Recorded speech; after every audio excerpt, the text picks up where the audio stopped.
Hello students, triangle chapter की 7.1 हम लोग कंप्लीट कर चुके हैं। इस 7.2 की तरफ बढ़ने से पहले जो हमारा टॉपिक है वो है some properties of a triangle. Triangle की प्रॉपर्टी, यदि हम ट्राइंगल की प्रॉपर्टी को जान लेंगे तो बहुत आसान होगा हमारे लिए ट्राइंगल को कॉन्ग्रुएंट प्रूव करना। इसलिए हम ट्राइंगल की प्रॉपर्टीज जान लेते हैं। ट्राइंगल की प्रॉपर्टीज को जानने के लिए हम ट्राइंगल ले रहे हैं आइसोसेलेस ट्राइंगल। उसके कुछ रिजल्ट्स होते हैं, you know very well. Isosceles triangle में दो साइड्स इक्वल होती है और दो एंगल भी इक्वल होते हैं। तो स्टेटमेंट है हमारी,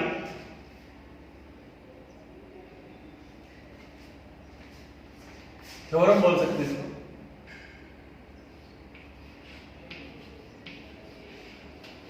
Angles opposite to equal sides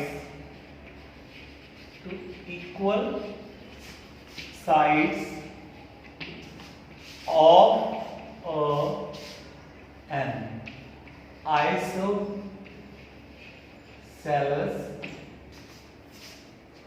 triangle are equal। ये थ्योरम है। थ्योरम में कुछ चीजें गिवन होती है, कुछ चीजों को प्रूव करना होता है।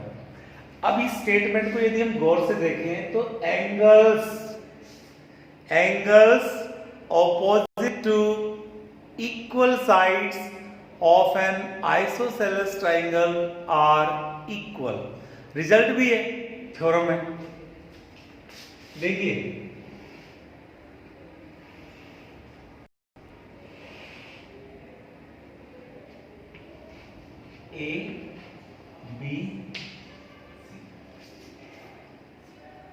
ABC triangle। Now ABC isosceles triangle because two sides are equal here। Isosceles triangle हमने ले ली है और जो कंडीशन है वो देख लीजिए बेटा। इक्वल साइड्स, इस ट्राइंगल में साइड इक्वल ऑलरेडी दे रखे हैं। Angle opposite to equal sides of an isosceles triangle are equal. मैं आपको एक चीज क्लियर कर दूं, किसी भी थ्योरम में दो चीजें होती ही हैं, एक तो गिवन और एक टू प्रूव। गिवन वो होती है जो बहुत ही हल्के से बोली जाए और टू प्रूव के ऊपर पूरा जोर होता है। देखिए एंगल अपोजिट टू, किसके अपोजिट टू? Equal sides. बहुत आराम से बोल दिया, इक्वल साइड्स। इट मींस ये चीज हमें ऑलरेडी गिवन दे रखी है, बट लास्ट में बोला है और इक्वल, जोर लगाए वहां पे। इट मींस ये हमारा गिवन पोर्शन है और ये जो एंगल को इक्वल करवा रहा है वो हमारा टू प्रूव पोर्शन है। शुरुआत कैसे करते हैं? गिवन से। गिवन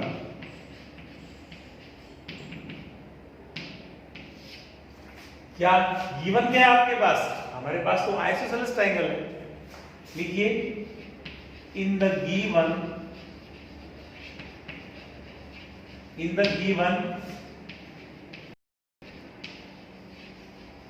आइसोसेलेस ट्राइंगल, इसका नाम है यस ABC। इस आइसोसेलेस ट्राइंगल ABC में आपको गिवन क्या दे रखा है बेटा? Equal sides AB is equal to AC। Given है AB is equal to AC, ये आपको गिवन दे रखी है। इसका मतलब एक कंडीशन तो हमारे पास ऑलरेडी आ गई है। अब टू प्रूव, आपको टू प्रूव क्या करना है? एंगल्स आर इक्वल, एंगल्स को इक्वल करना है। आइसोसेलेस में कौन सा एंगल दिख रहे हैं आपको?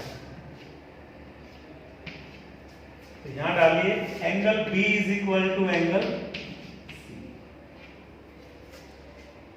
ये वो चीजें हैं जो ऑलरेडी आपको क्वेश्चन में मिलने वाली है, गिवन और टू प्रूव। इसके बाद आपको ये देखना है, जैसा जनरली आप हर क्वेश्चन में देखते हो, क्या देखते हो कि जो चीज हमें प्रूव करवाते हैं या शो करने के लिए बोलते हैं, वो चीजें इज इक्वल टू होती है, और दोनों चीजें जो दो चीजें होती है जैसे बी और सी यहां पर, तो वो दो बी और सी हैं, वो दोनों अलग अलग ट्राइंगल के पार्ट्स होते हैं, हिस्से होते हैं, एंगल होते हैं, साइड होते हैं। अब इसका मतलब बी और सी है वो दो अलग अलग ट्राइंगल में होना चाहिए, लेकिन हमारे पास तो एक ही ट्राइंगल है, दो ट्राइंगल तो नहीं है। इसका मतलब हमें इस दो अलग अलग ट्राइंगल बनाना होगा। उसके लिए क्या कर सकते हैं, उसके लिए स्टेप आता है कंस्ट्रक्शन।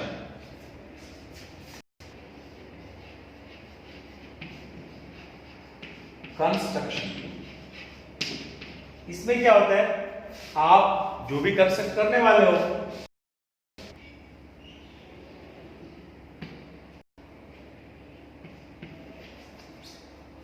मैंने लाइन सेगमेंट ड्रॉ किया, कहां ड्रॉ किया, ए से ड्रॉ किया, डी तक लेके आया, किसके ऊपर किया, बीसी पर। वो चीज लिखनी है आपको, ड्रॉ अ लाइन सेगमेंट। इस लाइन सेगमेंट का नाम क्या है, एडी। किसके ऊपर है, ऑन बीसी। ये चीज क्लियर हुई आपकी। आपने ए से डी के ऊपर एक एडी नाम का लाइन सेगमेंट लिया, बीसी के ऊपर है। इसके साथ ये हुआ क्या, हुआ ये कि जो एंगल ए था बाइसेक्ट हो गया। इसमें मेंशन कीजिए आप इसी में, एंड एंगल ए बाइसेक्ट, या ऐसे लिखिए and A D bisect angle A, ऐसे लिखिए, ये बेस्ट है कि एडी लाइन ने एंगल ए को बाइसेक्ट किया।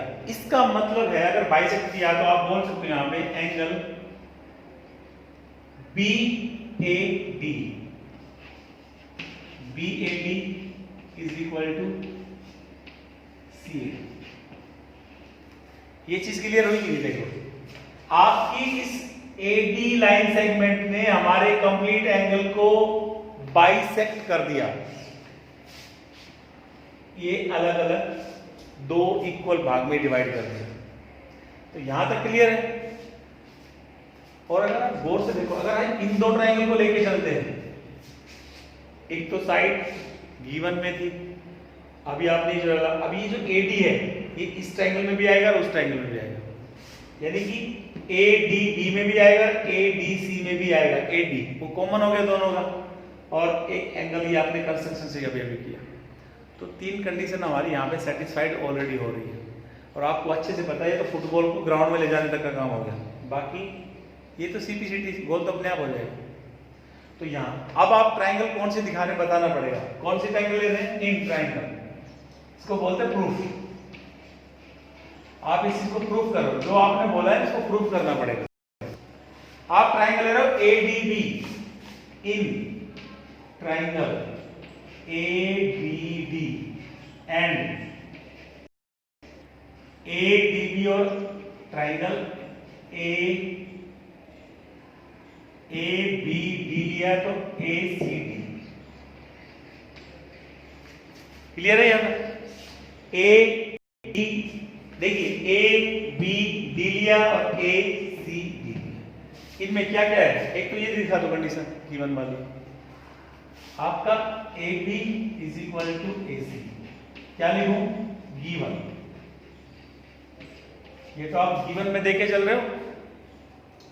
एक एंगल आपने कंस्ट्रक्शन से डिफाइन किया है, BAD CAD, angle BAD angle CAD कहां से आया, बाय कंस्ट्रक्शन।